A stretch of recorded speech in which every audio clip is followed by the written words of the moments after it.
So thank you so much for spending your evening or afternoon or morning or whatever time zone it is, wherever you are with us today, especially with your busy schedules. We're talking about innovative implementation. Just some housekeeping first. So we do have a workbook that actually accompanies this webinar if you'd like to follow along. So you can go to that link, and I think that we can also post this link in the chat that you can actually follow directly. And so download the workbook if you think that would be helpful for you. Inside the workbook, there's some images, you can take notes, etc. So that's there for you.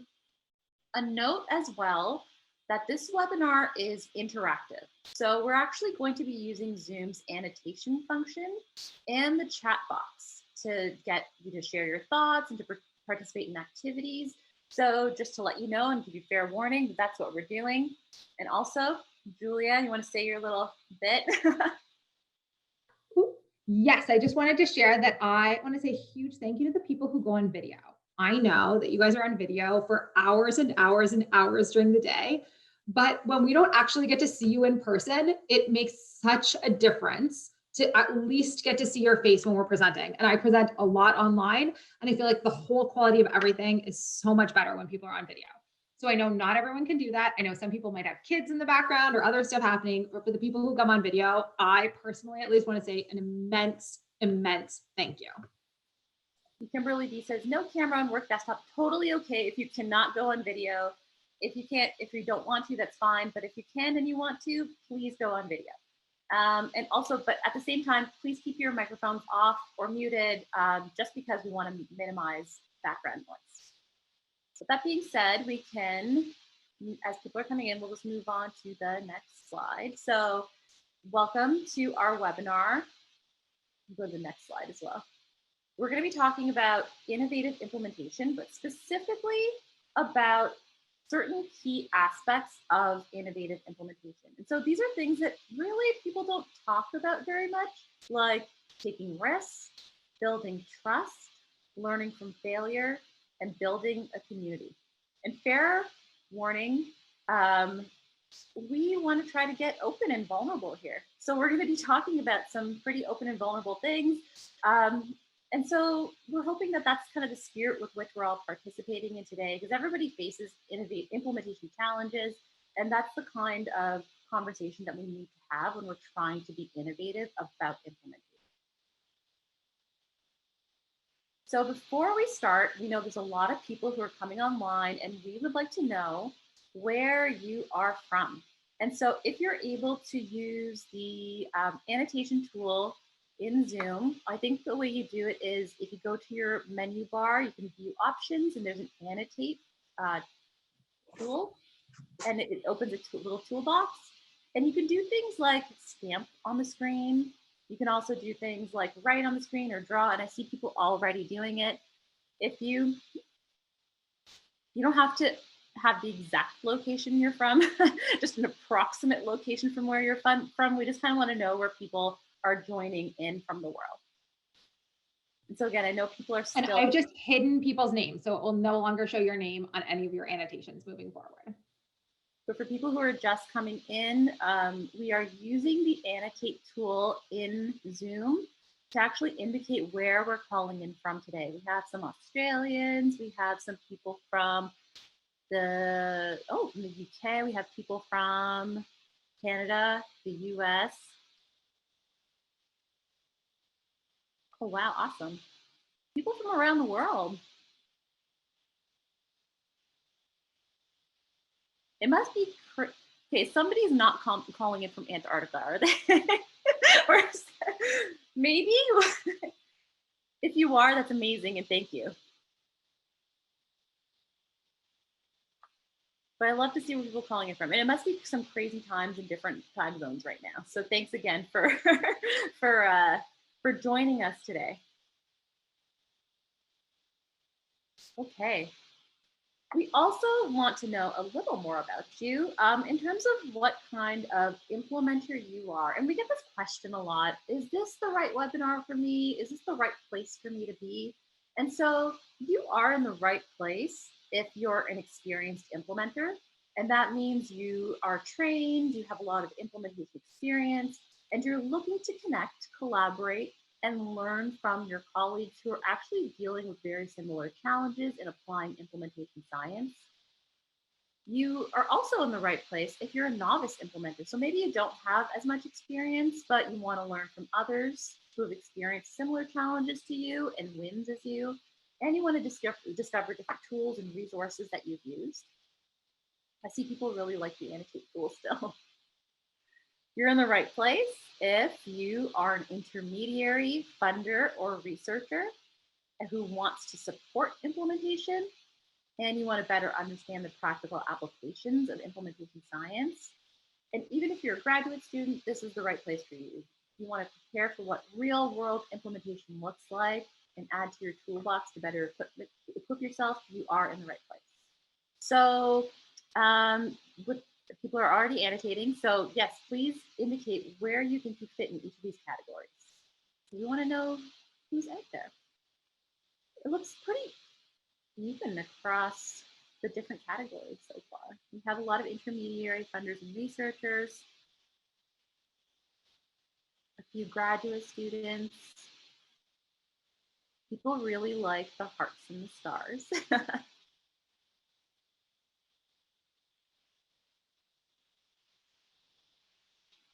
Again, for those of you who just joined, please indicate with the annotate tool where you think you fit along the spectrum of or these different categories of implementers. So yes, a lot of intermediaries, funders, and researchers, a lot of novice implementers. That's awesome. A lot of experienced implementers that we can learn from. That's great.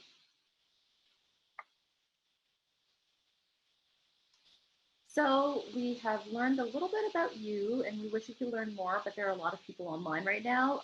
We'll tell you a little bit about ourselves. So for those of you who aren't familiar with what we do, we are from the Center for Implementation. Our mission is to accelerate the application of theory and evidence-informed change methods to improve outcomes. And so we have a whole host of services that we provide. We do tailored workshops and that covers different implementation topics across the full spectrum of implementation. We support organizations and we support organizations in different ways depending on their unique needs and goals. We do implementation coaching as part of a package of services. And so what we do is we support different projects or teams or organizations through implementation at different stages. And a big thing that we do is online courses and virtual events. And so you'll see on the left-hand side of the screen, we have Inspiring Change, which is our free mini course. We have Designing for Implementation and Implementation Spread and Scale, which are our very comprehensive courses that relate to actually building interventions and also how you actually do the process of implementation spread and scale. And so we do provide this combination of training and support to different organizations, as well as individuals as you're working to foster and manage change in your workplace and your system. So you've heard me talk a lot. This is not me. This is Julia on the screen. Julia is the executive director for the Center for Implementation. She's not gonna talk for a while. You're gonna hear me drone on for a while. So I'm gonna let her say hi to everybody as they're coming in. Hi, everyone. I'm Julia, Executive Director at the Center for Implementation. For those of you who don't already know me, I am pretty passionate and a little bit obsessed with how we can take implementation science and use it to inform how we create change. So I will talk to you a little bit more about trust and failure a little bit later on. And I am, switch to the next slide. You're probably wondering who I am. So I am Sophie Khan. I'm the Director of Implementation at the Center for Implementation. I'm also passionate about implementation, obviously, and specifically complex interventions and systems thinking. So I love that complexity. And Julie and I have, co-created these courses, trained tons of individuals in implementation science and practice. So this is, a bit of our passion. This is what we like to do. I'll be talking to you about the risk aspect of today's webinar. So, with that being said, we are going to be talking about these different aspects of innovative implementation. So, first, we're going to start off with taking risks and a little bit about that. Then, Julia will be talking about building trust and learning from failure. And finally, we will be talking about building an implementation community. Before we get started, we are going to head into an activity. And so, you're going to be using your annotation tool again, where we want to hear from you some of your biggest implementation challenges. So we're going to spend a few minutes here. You can type the text onto the screen. If you're having some difficulty with that, you could also type into the chat box. And we can just read from the chat box as well. But we do like to so, sorry to clarify. So if you have your annotation toolbar, normally people have been using stamps, but you can go over to the text box and type in here something like, perfect, keeping momentum, time, exactly, awesome, amazing. So you can take that, type it in. Unfortunately, you can't move it once you've typed it, just so you know. So some people will end up on top of each other. So I've seen time, large, oh no, that overlaps. So I can't read it, but there's a large something with an exclamation mark. There's buy-in for mandated implementation. Buy-in's a huge problem. That's been coming up a lot lately. Change management and getting users on board, attitudes and readiness for implementation, getting buy-in again from all levels. Oh, and if you see people write something that resonates with you, you can actually use the stamp tool and just like check mark it to say that you agree with it rather than put it on the screen again. Others' fear of change, getting buy-in, having best practice actually done in practice. Someone pointed to it, having best practice done in practice. Balancing readiness for the intervention to be implemented with the need for the intervention. Ooh, I think something was cut off. Understanding that disseminating is not in capital letters, probably implementation. So that's a big one. Sustainment of change. Oh yes, that's a big one. Ooh, implementers feeling like researchers are looking over their shoulder. That's a one we don't hear often, and we're so glad that somebody actually said that, because that's such an honest response. Overcoming poor adoption, lack of a theoretical framework. Oh, we love theoretical frameworks, so that really resonates with us. That's our whole MO. Moving forward in the context of COVID is something that, oh my gosh, people talk about all the time right now. Obviously, it's top of mind, super hard. And so hopefully you'll learn a few things here that might help you. We're not talking about COVID specifically, but I think some things here will help you move forward. Connecting researchers with people interested in implementing. So I think there's this whole, like bridging this gap between researchers and practitioners, and how do researchers and practitioners actually work together. Keeping momentum is a big one. I'm starting to see some overlap, so I don't know if I've read all of them out loud yet. Implementation. And there's a lot of people stamping down here around balancing readiness for the intervention to be implemented with the need for the intervention. And I am seeing that happen a lot right now. Really, really big challenge. Implementation terminology definitely is a big thing. It's very confusing. People are using different terms. I was literally just in a call where people were talking about strategies, but using it in different ways. So I actually didn't know what they were talking about, because I think about strategies differently than they think about strategies. So there's definitely this hurdle that we have to overcome in order to be able to talk the same language in implementation. And we'll give it just one more. Sorry, go ahead, Julia. Yeah, one more, and then I'm going to clear it and we'll go to our next screen where people can type again. So any last thoughts, put it up right now, or forever hold your peace, because we're going to go to the second part of this activity. Perfect. I'll clear it and go to We thought about challenges. Let's think about what we might need then to support us through these challenges. So what implementation supports have you used, or do you anticipate needing in order to be able to do the kind of work that you need to do? Part of grant. Oh, someone put something up, but that might have been a challenge. I think it was a challenge. It came up right as I flipped. Okay. Money. And again, for people who might have just joined, we're using the annotate tool in Zoom to be able to type what our ideas are around implementation supports and what we need or anticipate needing. Again, if you see something on here that really resonates with you, you can just use the stamp tool in your annotation toolbox to just say, like, this is the one that I agree with. Readiness assessment tools, so far, they're working great. And there's some good ones out there that are not as complex as the ones that use. I remember back in the day, there were only like 130 item readiness assessment tools, and now they're a lot more streamlined. So that's very helpful. Cross-site management agreements. That's interesting to delve into. People's attention. Mentorship. Mentorship is a huge support. Active implementation framework. And that I think that's hiding under supportive management. Realistic timelines, data analytics support, partnership with senior decision makers. Definitely, that's a huge one. Again, that came up in a meeting I had just before this call. How do we engage with people who are decision makers? Balance between safety and bravery in order to act with urgency and accuracy. I like that.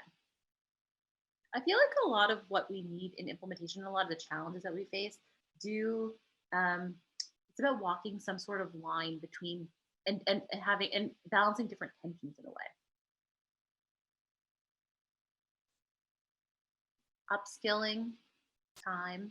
Oh, we cleared it away. Okay. Hand holding through fears. You want to hear that actually? So we're going to move on and start some of our actual content. Thank you so much for your really active participation. That was really great. So I'm going to start off a bit by talking about innovative implementation. And so when we're talking about innovative implementation, what people tend to think of is novelty and creativity. So when you think about innovation, people are like, it has to be new and it has to be creative. So let's delve into that just a little bit very briefly. So novelty is this idea of newness, that we're taking something old and replacing it with something new, or at least that's what people think of when they think of novelty.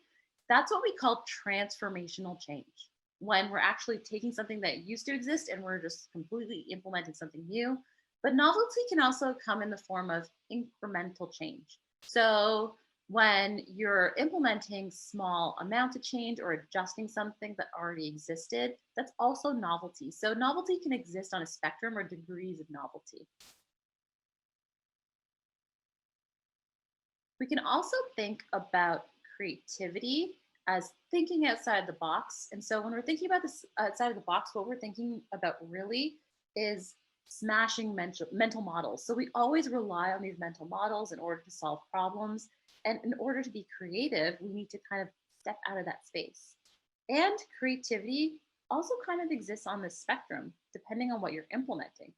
So, for example, if you have an intervention that's been implemented elsewhere, has evidence behind it, and you have a lot of information about what's needed in order to implement it, you might need a little less degree of creativity in order to approach that implementation. But if you have a new problem, no intervention that's actually been developed, and it's something that's unprecedented, something you've never actually faced before, you might need a higher degree of creativity. And so the reason why I'm bringing this up right now is because we are in this state, and somebody just put up on this challenges that, trying to deal with COVID.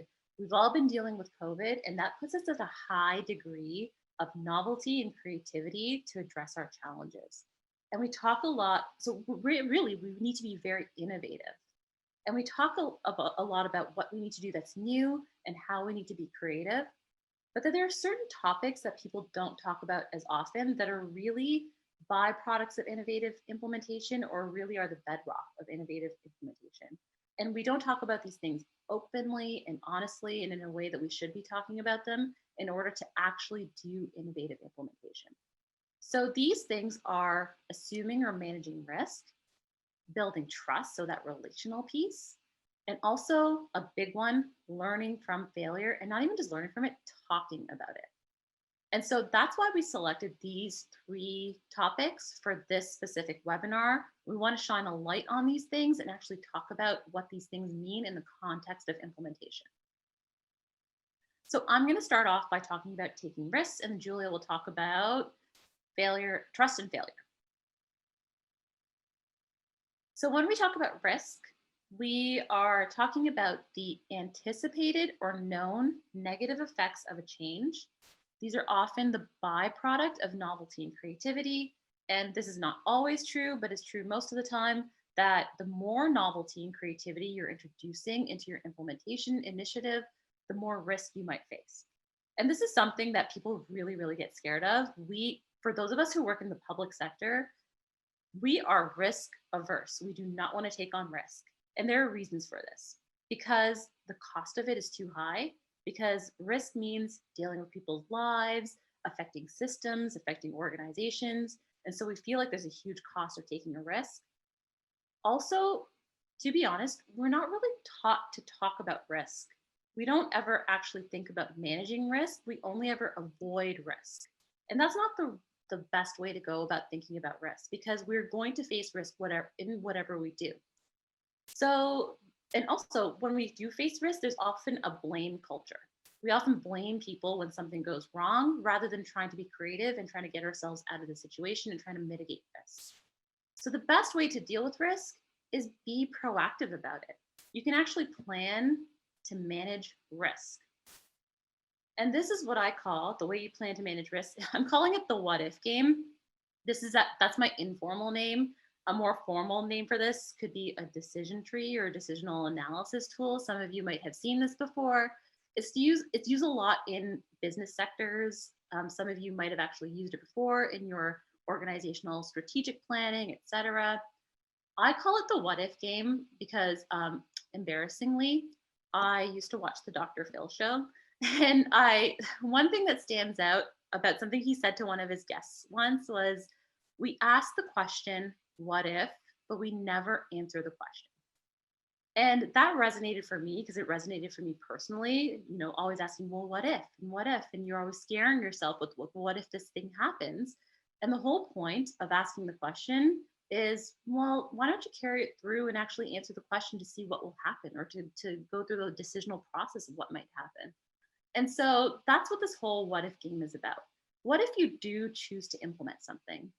What might be some of the risks that are associated with implementing that thing?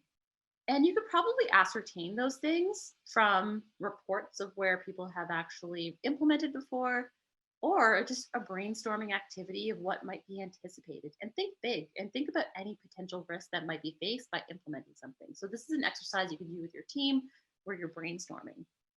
And then you can ask the question, what if you actually face this risk? What are some of the outcomes that you actually might face?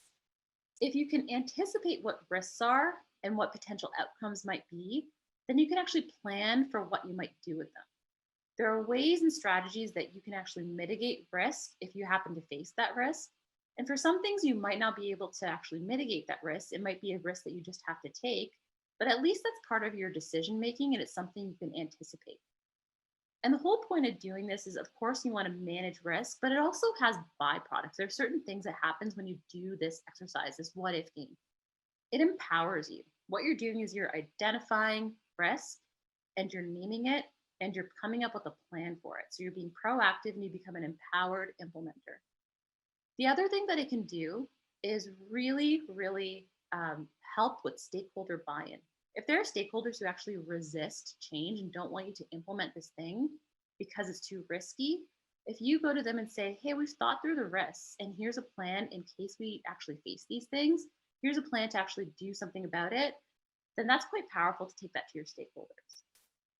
You'll also notice that there's another arm of this what if game, and that's the risks if you don't implement. And that's something that we often don't do well, which is, what if we just kept the status quo? There are still risks associated with the status quo. We're just used to the way things are. But when you actually go through the process of identifying risk with the way things are, then you might realize it might actually be riskier to keep things status quo than it is to implement something new. And that could be something that you also use in your stakeholder engagement and buy-in exercises. So Julia and I actually go through this a lot because, working at the Center for Implementation, we're trying to do some innovative things. We're trying to approach implementation in different ways. And I remember very clearly, I was living in Vancouver, British Columbia, and Julia called me and she was like, I have this idea.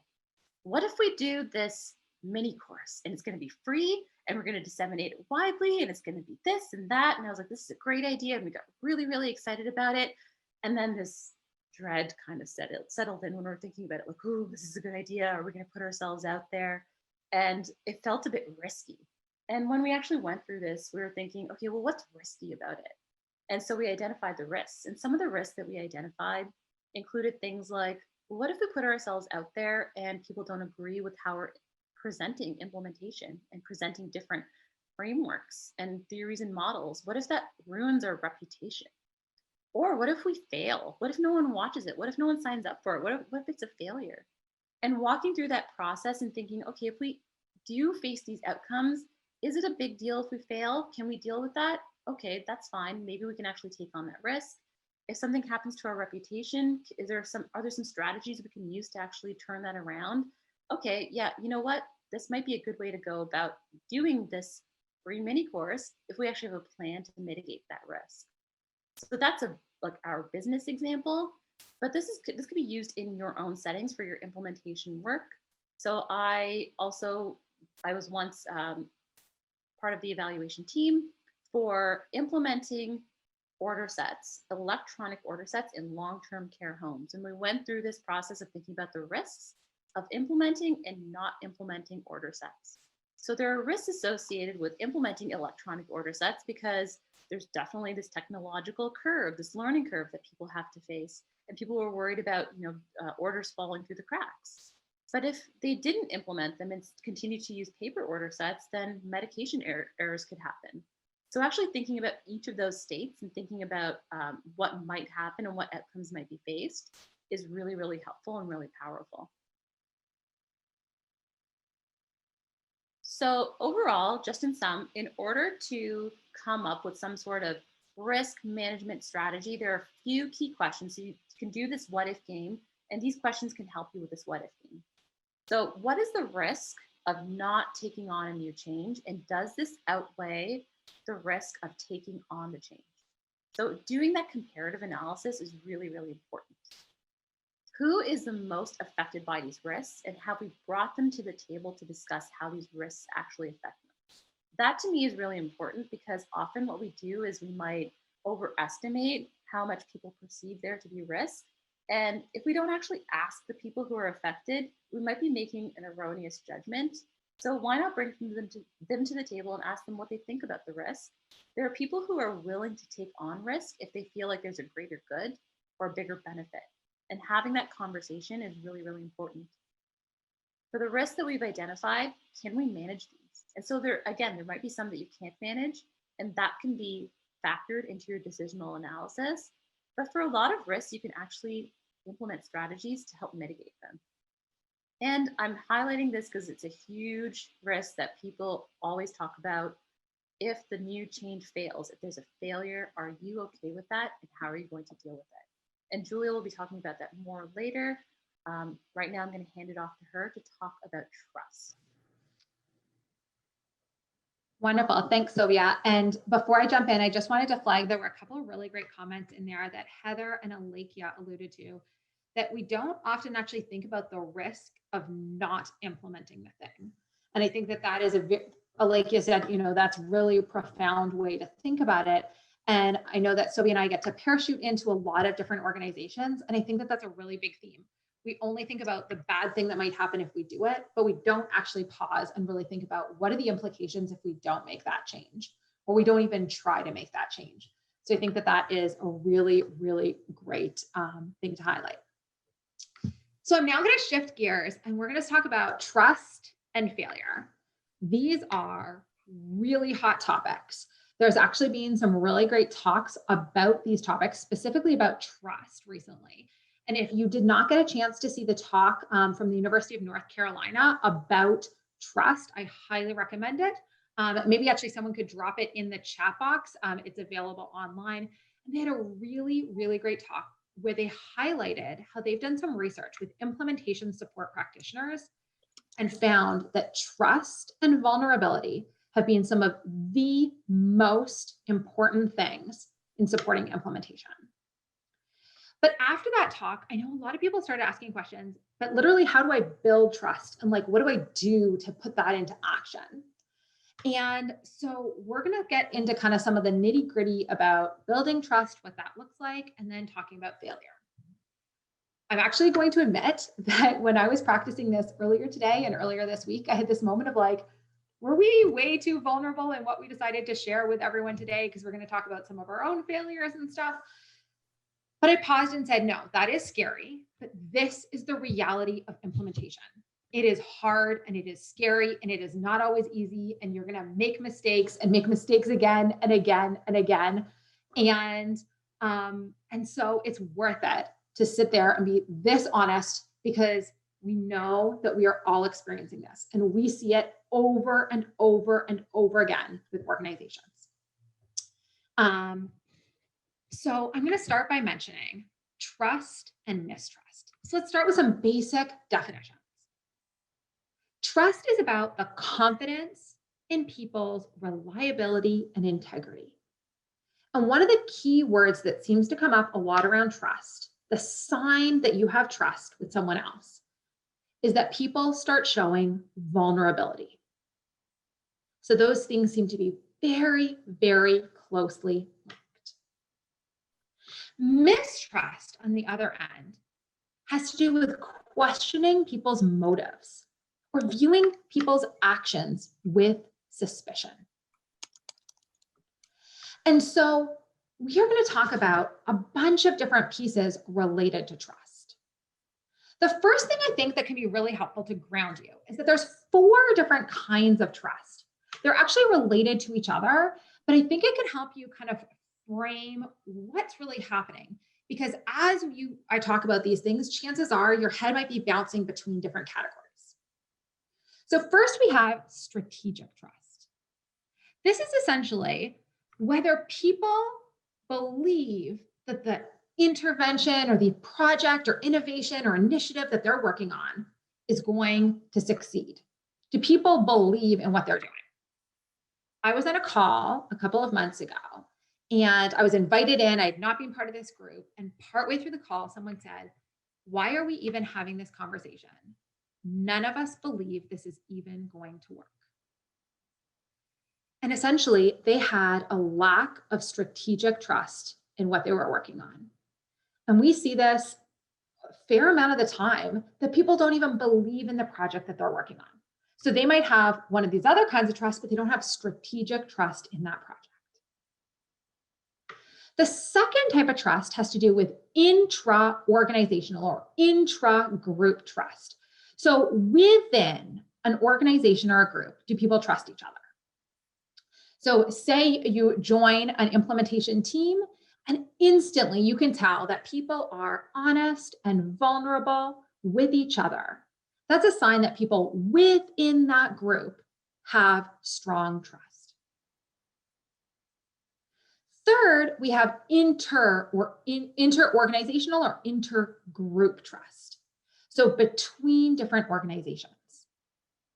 One of our staff members at the Center for Implementation, Tatiana Bustos, she works in Flint, Michigan, and she has shared with us that they have a lot of challenges with inter-organizational trust, not because of what is happening right now, but because of historical things that have happened in the past that made it that the community doesn't trust researchers. So even if individual people build trusting relationships, there is a baseline level of inter-organizational or intergroup trust, or in that case, mistrust, that already exists, that they need to overcome in order to move forward with anything. The fourth type of trust has to do with personal trust. Essentially, do you trust someone else and does that person trust you? Obviously, these actually overlap because people exist within all of those different components. But I think it's helpful because I know sometimes when we talk about trust, people are talking about one of those other components. We don't have long today. And so I'm going to focus specifically on personal trust because that seems like a really, really important role for implementers and implementation support practitioners. So, in doing a whole bunch of research for this talk, I learned that there are really three factors that make up trust. Essentially, when these three things are in place, it is likely that you trust someone else or that they trust you. The first thing has to do with authenticity. Essentially, do you believe a person is showing up and really sharing their true self and their true motives? Or do you think that they have ulterior motives that they're bringing to the table? We feel like people are being authentic when we feel like they're showing up with compassion, when they're showing up with making connections with people, and when people show courage. I think that we often don't really focus on authenticity a lot when we think about how to build trust. But I actually had a really interesting interaction very recently where I was invited to be part of a committee or like a board. And they invited me very clearly because I was an implementation practitioner. When I got the invite, I was kind of worried that they didn't really want an implementation practitioner. They wanted like to check a box to say they had an implementation practitioner on their committee. So I responded to the person and said, like, thanks, but I have a couple questions. Here is what I would really like. And like, here's the reason I'm not totally sure. The person said, great, let's have a really quick call. And we sat down. And right at the beginning of the call, she started by saying, I want to tell you, this is the reason we think that you would really help this committee. And here are the problems that we have had because we don't have implementation practitioners on our committee. And so she sort of started by opening up, laying her motives on the table, and kind of expressing some vulnerability, sharing things that are not going well, even though I don't know this woman very well. We've met occasionally, but we don't have a real relationship. And it set the stage for me to feel like, yes, she is being authentic and truly sharing what is happening and really open that door to trust. The second aspect that we need to feel trust is competence. Essentially, do we feel confident that someone has the knowledge and the skills and the experience or expertise to do something? I actually think we often spend a lot of time focusing on competence, maybe more time than we even need to. I'll give examples later of where maybe competence actually was one of the challenges for trust, but I think most often this is not the main reason that people don't trust us or that we don't trust other people. It's the one we focus on the most, even if it isn't necessarily the biggest barrier. The third piece has to do with empathy. Essentially, can you take the perspective of the other person? Change is hard. Change right now is very hard. And so I think it is so, so important to be able to show that we can take perspectives of other people. And an example that I see over and over is we often get invited to come and give talks and workshops for organizations, especially pre-COVID when we would show up in person. And people would be voluntold to come to our workshops. So they'd be sent, even if they didn't want to be, to our workshops. And when that would happen, we would often get some people who were change management professionals or had experience in quality improvement. And I feel like sometimes they would show up and feel like their competence or their experience was being questioned. And it made them kind of reluctant to buy into any implementation science pieces. We deeply believe that quality improvement and implementation science actually can work together to advance our goals. But I can understand that perspective. Even if I don't agree that that's what's happening, I can understand that perspective because as an implementation practitioner, I sit at implementation science or implementation research tables often, and sometimes feel like my work and my contribution is being devalued relative to theirs. So I can envision what it feels like, even if I don't agree that that's what's happening. And I even recognize maybe people aren't trying to devalue implementation practice work, but sometimes it feels that way. And so those are the ways in which we can express empathy to build that trust and that trusting relationship. So essentially, you can look at any relationship you have and ask a question. Hey, if we don't have trust, is it an authenticity challenge? Is it a competence challenge or an empathy challenge? We're going to jump into an activity where we're going to use these three and some examples. But first, I just wanted to flag a couple of things that you can do to build trust within a team. First, we know that teams that have clear vision and clear goals have much better trust. And in fact, we have a couple of references on all these slides, so you can go and look at some of these articles. We tried to use really accessible kind of Harvard Business Review type articles so they don't get too researchy. Groups that have less clear goals and less clear roles struggle with trust. It's really important to identify people's strengths and to make sure we don't diminish people's contributions. Unsurprisingly, the research shows teams that express more empathy have more trust. Also, teams that have more predictability build more trust. I want to just flag this one because I think it's really important and kind of undervalued and recognized. So several years ago, I was at a conference and the keynote speaker started by talking about different leadership styles. And she talked about how some research had been done where they categorized leaders into three groups: really supportive leaders, very unsupportive leaders, and leaders who were mixed, sometimes supportive and sometimes not supportive. And when asked what kind of leader people wanted to work for, not surprisingly, most people picked the supportive leader. But their second choice is the unsupportive leader, because people do not like unpredictability. And so leaders that kind of are hot and cold or unpredictable in some way, it makes it really challenging. And the same thing is true for teams. Similarly, people want teams to address kind of the elephants in the room. What are those unspoken big things that are happening either in the world, in an organization, on a team, in a project? Don't stay silent about them. That actually breeds mistrust within the group. And finally, when we can rotate power between people, even as basic as who is facilitating a meeting, it can help build more trust. So I know some people might have questions. We want to flag, if you have questions, you can add them now, but we'll also have a big Q&A at the end. So we'll have lots of time for questions then as well. Now we're going to jump into our third activity. So pull back out your annotation bar. You can do that by going to the top of your screen, clicking on View Options, scroll down, click Annotate, and you get a bar. Pick a stamp again. And we're going to go through a couple of different examples. So these are real true examples of things that we've had happen fairly recently. So the first example is a collaborator reached out to partner with us. But every time we speak to her, it feels like she has a hidden agenda. And I have actually even asked her, like, what is her alternate agenda? And she hasn't revealed what it is. And not surprisingly, it makes me not totally trust her and what is happening. So what is the underlying trust issue going on here?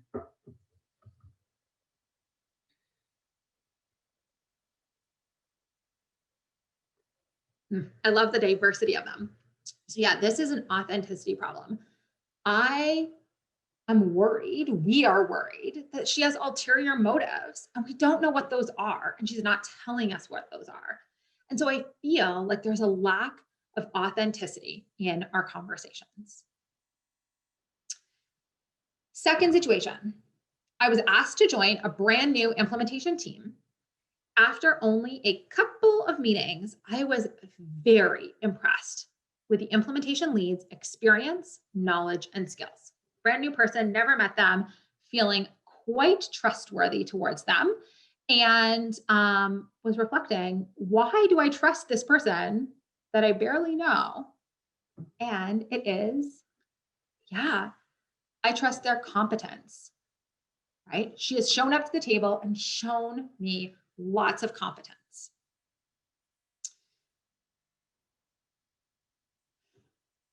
Third thing, during a meeting with an evaluator and community partners, I became concerned about how the evaluator, this is like right now in the middle of COVID, was pushing for community partners to continue to collect data. The evaluator didn't consider their perspective or acknowledge how challenging data collection is right now. And it kind of took me aback and made me a little bit question and trust the evaluator. So, what was I trusting or not trusting?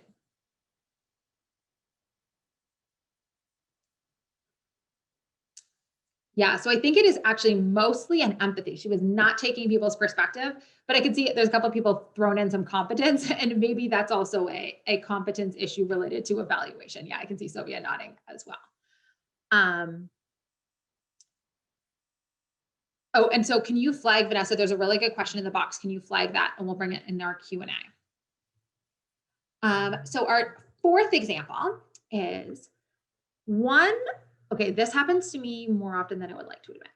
So I'll be invited to a team, and there is one person on the team who seems overconfident. She rarely asks questions, and she never admits when she doesn't know things. What is my issue with trust here?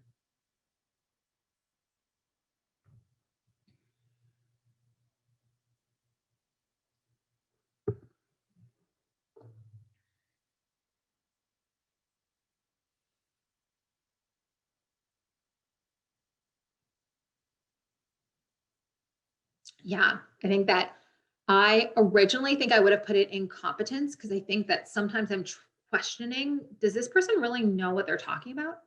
In fact, did you know that a great way to build people's confidence in your competence is to admit when you don't know things? That seems surprising to a lot of people, but I show up to new groups and new organizations and almost always start by saying, I am not a topic expert. I am never a topic expert because I am bringing one specific type of expertise. And I think it's really important to acknowledge what we don't know. And some people say to me, why do you say that to people? But I think it's really important to both recognize what other people's roles are, and that's not my role, and to acknowledge the things that we don't know, because no one knows all of these things. But I think it also leads to a question of, well, what are those person's motives? Like, are they really being their authentic selves if they're trying to pretend that they know everything and don't ask really good questions? So I would agree. I think I originally thought competence, but I think that there's also some authenticity pieces coming in there. So now I want you to shift your mindset a little bit. And I want you to consider a situation for you where you have experienced a lack of trust in both directions. So think of someone that you didn't necessarily trust, and think of someone who also didn't trust you. What factors do you think were affecting your lack of trust in them? And so you don't have to name the person or the situation. All you have to do is annotate what made you not trust them.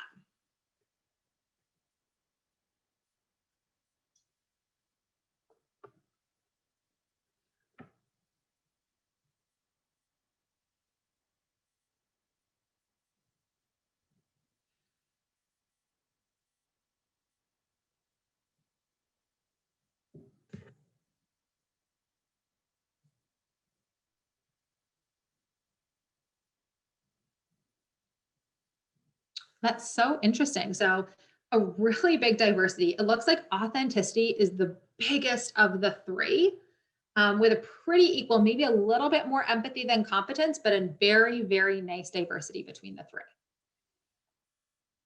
Now, think of the exact same situation, and I want you to flip it and think about what factors do you think affected their lack of trust in you? So before you were describing why you didn't trust them, but why do you think they didn't trust you?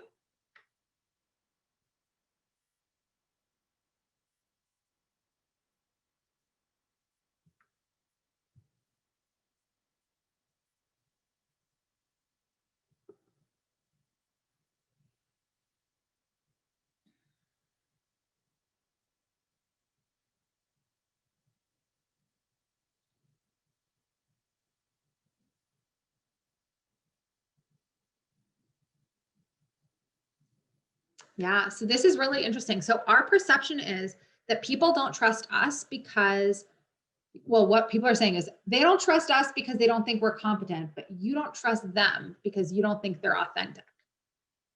And I think that that's interesting and maybe a moment for everyone to reflect on, because this somehow reminds me, Sophia, we've never done this activity before, but Sophia, this kind of reminds me of when we ask people about barriers and facilitators. People like to say barriers and facilitators are about somebody else. Like they don't talk about their own barriers and facilitators. And I think it's probably a moment to ask the question, well, if we're not really questioning other people's competence as much, we're questioning their authenticity. Is there a possibility that the flip is happening as well? So, last piece here, and then we'll jump into talking about failures. Switch to typing in the text box. What could you have done differently? Or what could you do differently based on some of the things we talked about? So, the next conversation you have with this person, what do you think you could potentially do to help foster and build more of a trusting relationship? Oh, and awesome. There's some people typing directly into the box. Oh, and I have some great comments. Someone private messaged me, so people can direct message me if you want to, or Vanessa, and she can read them out anonymously. And so someone said, no one enjoys admitting that they are not being authentic. Nobody. And I think that that is an excellent comment. So shout out to the person who messaged that. Yeah, actually, and some great points about, I think, authenticity. When someone holds back towards me, then I reciprocate and I hold back and then challenge them to overcome that hesitancy. Relationship work, speak up more in meetings. Yeah, awesome. And you guys can check mark other people's.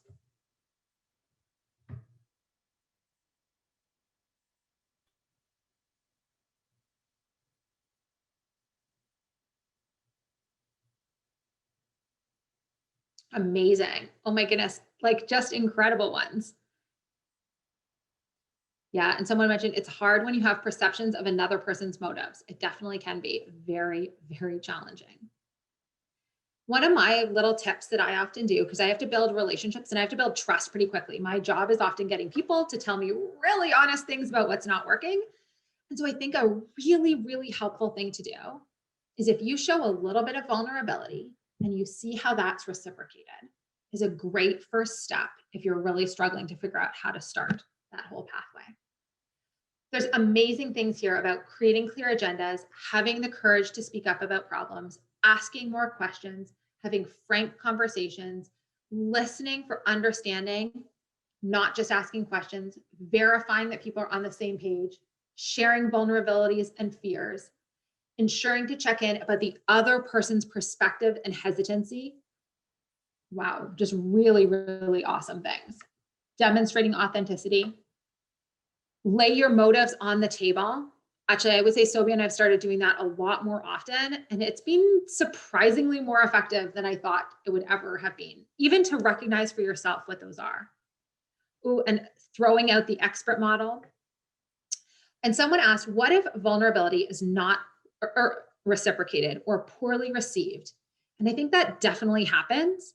And what that says is you are testing things out. You're doing little tests. Let me show a little bit of vulnerability and see what happens. If that's not well received, then you say, okay, my next move is going to be to approach this a little bit differently. So if you think of the three circles, vulnerability is about authenticity. But maybe you need to shift and focus on, say, competence for a little bit before you focus on that vulnerability. And I actually think I'm going to clear this all because I think that that segues really beautifully into talk about learning from failure. So I am going to talk about failure. The reality is that almost everyone has been part of a failure, and we almost never talk about them. But I think one of the biggest failures we have is that we don't have these honest conversations. So I'm going to share 3 failures, and 2 of them are directly our own failures.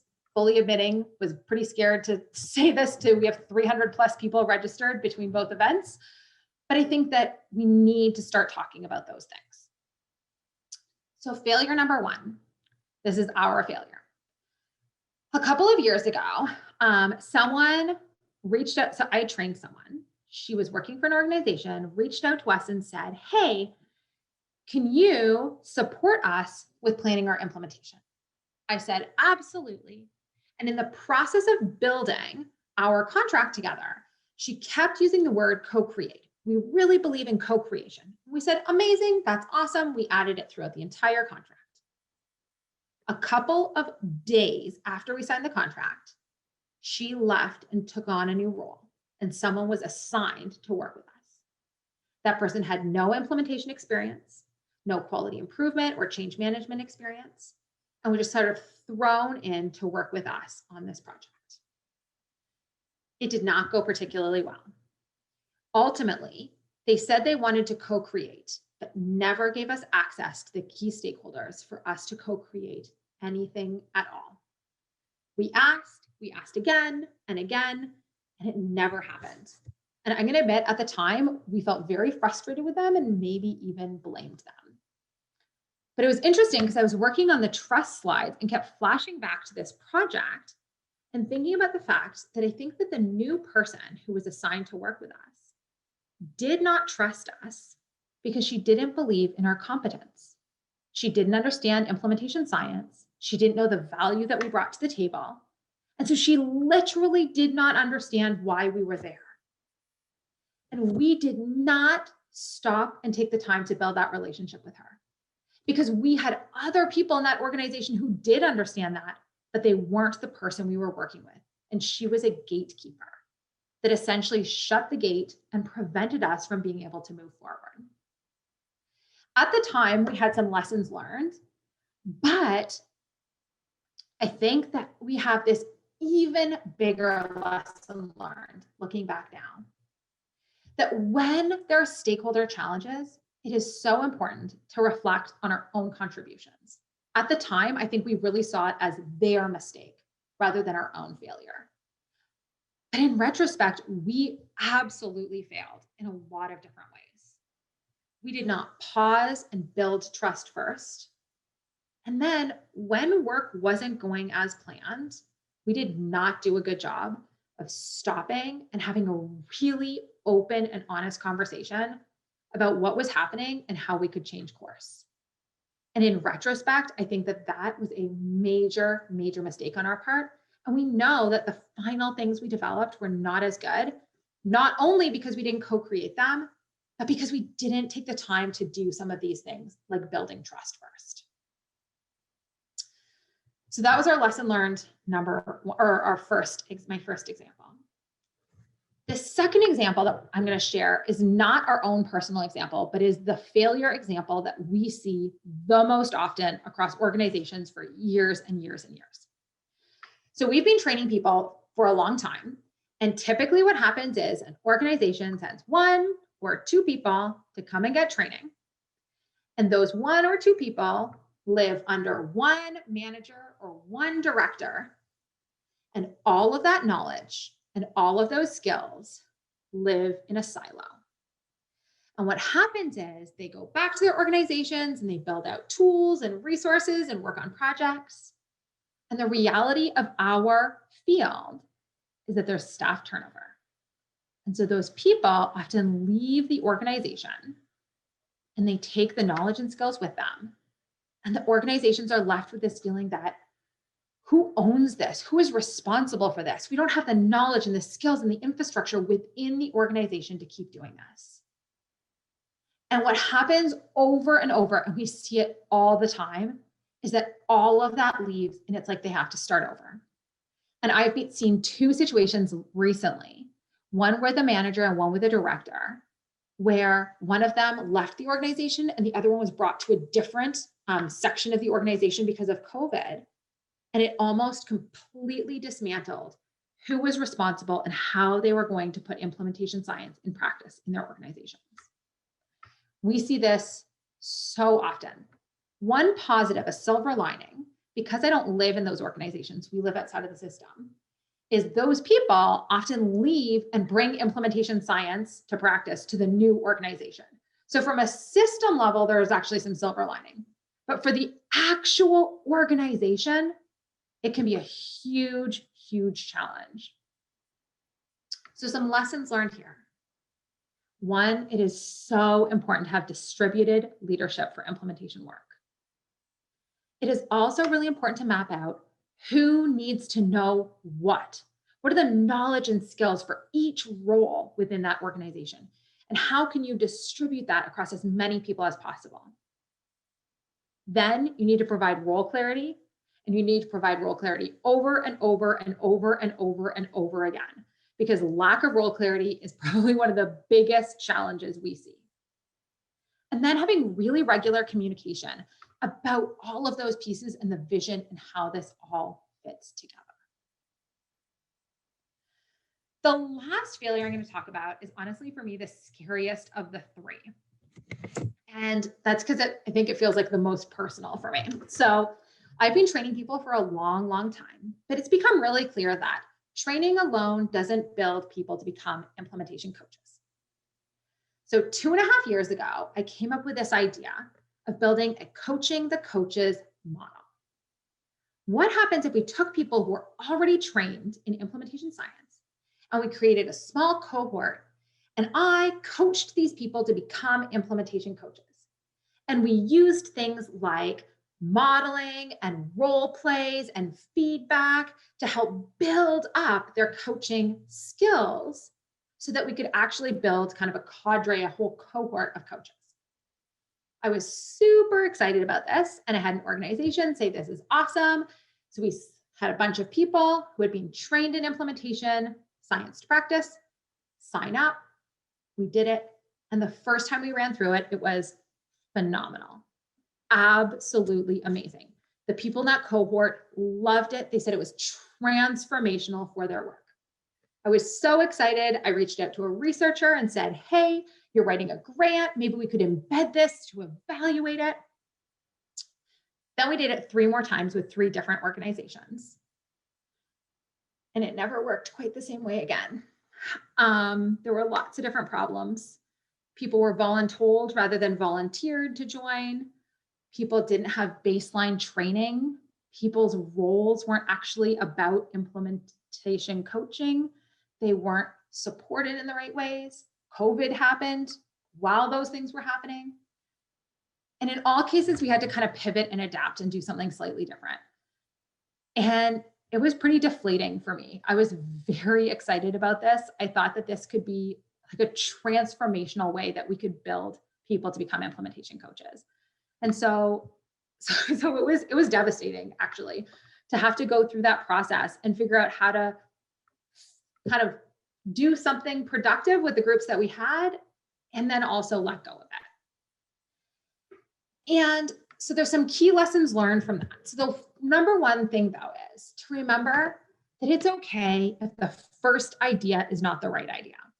And so we built these slides pre-COVID and that, or pre-Christmas. And then over Christmas, my kids were downloading games on the iPad and they downloaded Angry Birds. And I thought, oh, that's the perfect example here.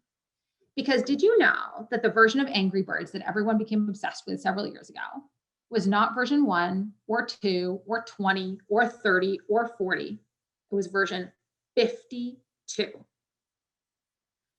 And so it's okay if the first idea is not the right idea, or the second idea, or the third idea. We don't want to abandon the idea. Instead, we want to understand, why did it not work and what did work? And so we spent a whole bunch of time trying to understand, what did people really need? Why was this not working? How could we build it out better? And then try to figure out how we could pivot and try again. And so we literally learned things about what people actually needed that weren't being fulfilled by these pre-timed, once a month coaching the coaches sessions. And it's actually what led us to our latest initiative that we're super, super excited about, our Implementing Change community. And so based on feedback, in fact, from some people who I think are literally on the line right now, we got feedback from people about the things they really want and need to help up their skills and supports. And that's how we got to this idea of the Implementing Change community. And we wanted to also share it verbally, because I know when Vanessa and I had been working on it on our team and we emailed our team members this idea, by email, not everyone totally understood the vision. And so we thought we would share a few things about that vision and what kind of looks like. And in the process, we would love feedback because, as always, we are constantly learning and improving what we are doing. So I hand it over to Sylvia. Oops, sorry. So our vision when we were putting together the Implementing Change community was to have this space for learning and discussion about implementation. One thing that's super interesting is that you guys actually share in this vision because in the support activity that we did at the beginning of this webinar, you talked about reaching out to people, having that, getting in touch with experts, getting in touch with other people who are doing the same thing that you were doing, fostering that kind of support amongst one another. And that's exactly what we had imagined when we were thinking about doing this specific community. So we imagined a place where people could come together, could have honest conversations about things like trust and risk and failure, and could learn from one another about challenges and successes. And this also came about because we realized that there's so many people that we've talked to over the years that are working as implementation specialists alone within their organizations, or maybe there's only a few of you. Maybe you don't really know other people who are doing what you're doing. And so everyone felt kind of siloed, disconnected, and really, really wanted to connect with others. And so we thought, okay, well, what if there's a space where you can go from feeling like you're isolated and stuck to actually connecting with others and actually having the support and feeling confident in what you're doing. And so that was the overall vision for the Implementing Change community. And I can share some of the key pieces we have in the community. So the first one is we have this members only platform hosted on Circle where people can go in and post different questions, ideas. In fact, this week, there's been a pretty amazing thread. Someone who I think is on the line right now posted a question about adaptations, and a bunch of people have already responded with different tools and resources. I responded with a few, but then other people gave things that I hadn't even thought of, which was just so amazing to see people build those connections. And one of the other big pieces that I think will be really exciting is people reach out to us pretty regularly to say things like, hey, could you take a look at our logic model or this implementation guide or things like that? And we don't always have time to say yes, but I know lots of people who would be happy to look at some of those things because looking at somebody else's implementation guide can help you improve your own work. And so we have this section, for example, called Ask Give, where people can ask a question like, hey, can someone review this? Or can someone help me with this? And people can reach out and support each other in that way. And I think that will be really, really amazing as we kind of build up each other and connect with each other that way. We also have two big events that we are doing this year that people can either sign up for independently, or if you're part of the community, you get access to them kind of as part of that. The first one is in February. We are doing an event on adaptations. And so essentially, how can we plan for adaptations more effectively? I am deep into the adaptation literature right now and getting so excited about that talk and providing really concrete guidance for planning for adaptations. And then in September, we have an event talking about how we can embed equity and social justice into our implementation processes. We also have this interesting thing. So this was kind of ad hoc. We didn't realize this, but in one of our courses, we have these mock coaching sessions that Sobia, Lauren, and I did together. And we got so much feedback that people loved watching the coaching sessions that we've decided to have coaching sessions where people apply. They have a question. They say, hey, I want to be coached. We'll do 3 coaching sessions in an hour. So they're short 20-minute sessions. And everybody else gets to watch the coaching sessions because people said they don't necessarily want to receive coaching, but they want to see what that coaching looks like. And so we're going to have these coaching sessions that essentially are live. Other people Zoom, listen in, and you can watch the other people get coached. Those are going to happen bi-monthly. And in the off months from that, we're going to have Q&A sessions. So more like just an open Q&A. You can come in, ask a question, listen, whatever works for you.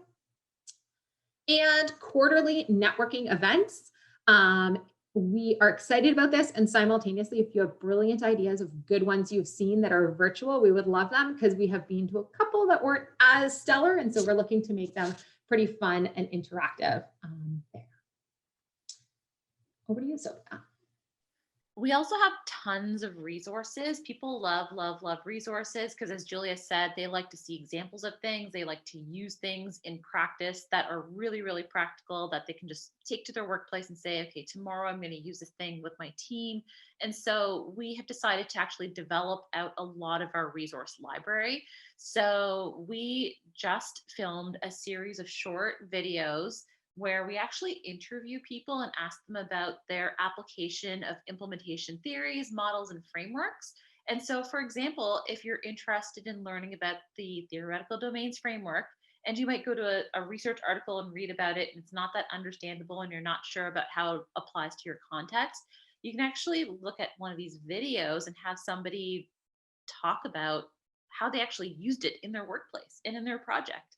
And we might have a few videos about the use of the TDF. And so you get different perspectives on how the theoretical domains framework could be used across multiple projects.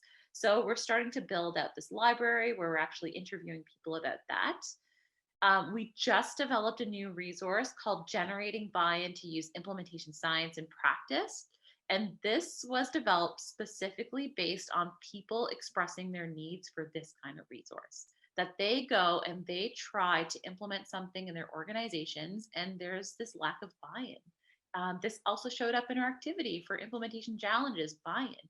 And so we have a resource that actually walks you through the process of how you plan to get buy in from people that you need to in order to use implementation science.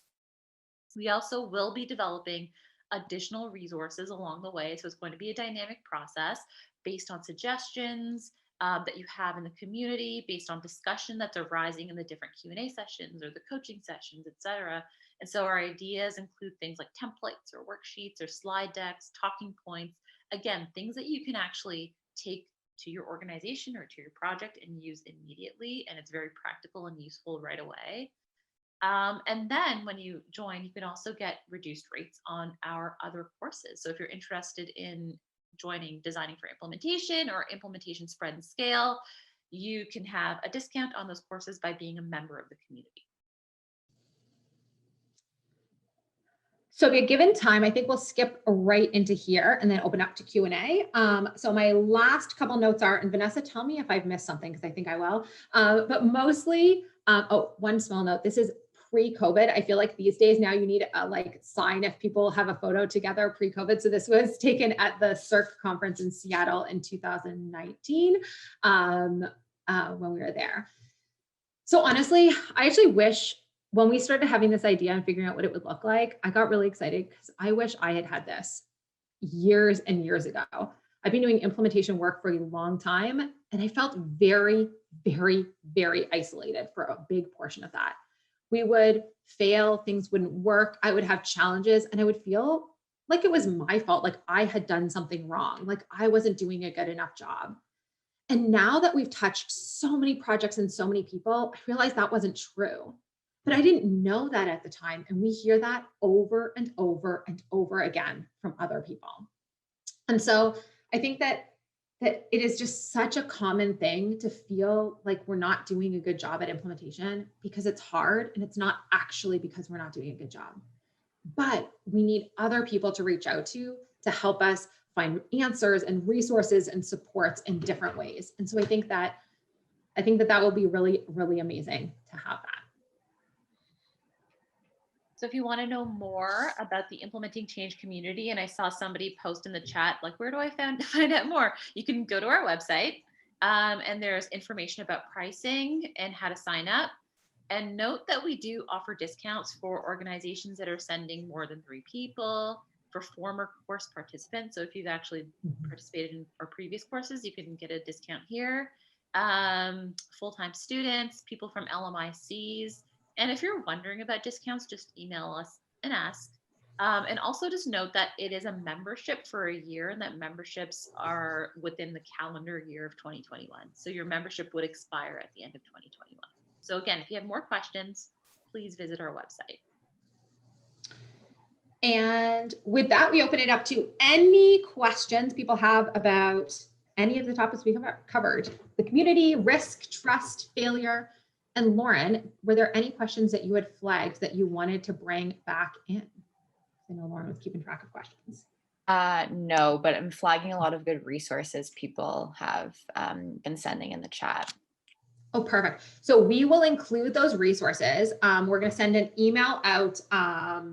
Vanessa will send it out tomorrow, maybe today, because she's awesome. So Vanessa will send out an email today. Check your junk mail. I know some people have things in their junk mail, and it will include at the bottom the list of all the links that people have added here. So you don't need to sit there and try to copy paste them quickly. We will keep track of them and add them all in. We will also have a recording of this. So if you wanted to share any of these pieces with other people, we will send you a link to the recording as well. I have a direct amount. Okay, so would trust in evidence fit within strategic trust? Trust in the evidence. Yeah, I think so. Yeah, and Sophia is saying yes as well.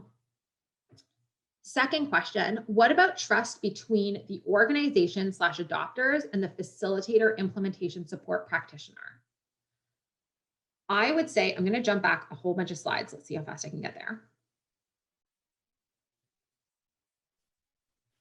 So if you're talking about a situation where there is a trust or a lack of trust between the facilitator and the adopting organization, I would say it's probably a combination of personal, if it's actual personal trust between those people, and with the implementation support practitioner as one person, actual trust in that literal person is very important. But it is also potentially an issue of intergroup trust, particularly if you have a situation where you have the adopters or the adopting organization and the organization that is supporting the implementation of that. So we see that often with those might be two different organizations. So to me, that sounds like it's probably personal plus this interorganizational. Sophia, anything to add to that? No, I think that's good. Awesome. Another question. I'm very interested in how to build trust with populations that have a history of exploitation. I think this is an authenticity issue, and I'm not sure how to address it. Whew, that is a good and big question. Sophia, do you have a start? I do. So so I think that this is something that you have to spend a lot of time doing. Here in Canada, and I don't know where you're calling it from, but here in Canada, there's a huge emphasis on doing projects and research, et cetera, in Indigenous populations. And I remember talking to somebody that had moved up to Iqaluit, which is up in northern Canada, and had lived there for many years, and was saying that there's a lack of trust in people coming to do work with Indigenous populations because people kind of like come in, do their projects, and then leave. And he said that if anybody's going to be doing work with Indigenous people, they have to do a few things. Spend a lot of time understanding culture, spend a lot of time basically dedicating your life to being part of that community and not like outside of that community, because then once they see you as like the northerner who's like come to their community and is actually working with them, then that builds that trust in you. So there's definitely an authenticity issue. Like you're there because you want to be there and not because like that's where funding's coming from, or that's because, you know, you have a different agenda. And then also that you build your competence. So you know the culture, you understand their specific barriers and facilitators and what they faced and their history. And there's empathy for it. So it's not just the authenticity. I feel like to deal with these populations where they've been exploited before, you do have to exercise all three of those bubbles of trust. Again, it takes a lot of time. Apply basically all the strategies that Julia listed on that slide, and really just, you know, like be part of that community and really understand them. That's what I would say. And I would say my only small addition, and then I'll jump to Heather's question, is I think that sometimes we have to remember that it's going to take it's not going to be an equal distribution. So you might have to show authenticity and empathy and competence a lot. and you might not always get the reciprocal back. So you might show a lot of authenticity and not feel like people are being authentic back. And so you have to sit down and assess the risks for continuing to do that, both directions, and decide whether or not you want to keep doing that. But in some of those situations, I think that you have to do that for quite a while in order to even be sort of invited in to start building that more trusting relationship.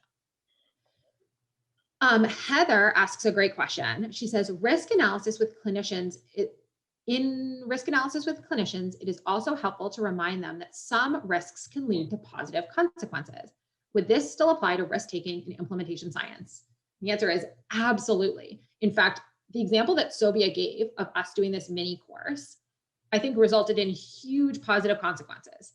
So honestly, we wanted 500 people to sign up. That was our like dream goal. And we hit 5,000 people not long ago. And so that was a massive positive consequence that we couldn't even realize how big that could become. So I think you can definitely have some of those positive consequences and highlight and bring those out for people, but not ignoring some of the other potential risks involved. I was also reading about something that, and don't quote me on this because I just read about it, bottleneck theory and risk analysis. And so is essentially what it's saying is that like you can try to remove risk in one area and then that will open up doors to either positive or negative consequences elsewhere in a system. So if you take a system perspective and think, okay, well, if we do this thing in implementation and we're eliminating these risks here, or if we take on this risk, it leads to these benefits, you can show that it might open up doors to bigger and better things later on down the road. And so if you can anticipate those things, then that's also something that will help with that communication, with that buy-in, and will help you with implementation further down the road very quickly. Amazing. So we have 1 minute. So we want to wrap up by saying a huge, huge thank you for taking the time. A huge thank you for your participation in all the activities and for sending so many great resources. It looks like there were a lot of wonderful resources that came in. I just want to flag that here are links to all the things. Vanessa will send out an email and we will have a recording relatively soon. Thank you for joining us so early. Thanks everyone as you're saying bye in the chat. Thanks, everyone. It was wonderful to see your faces and faces of some people who are in our courses who I never get to see. So that was very exciting.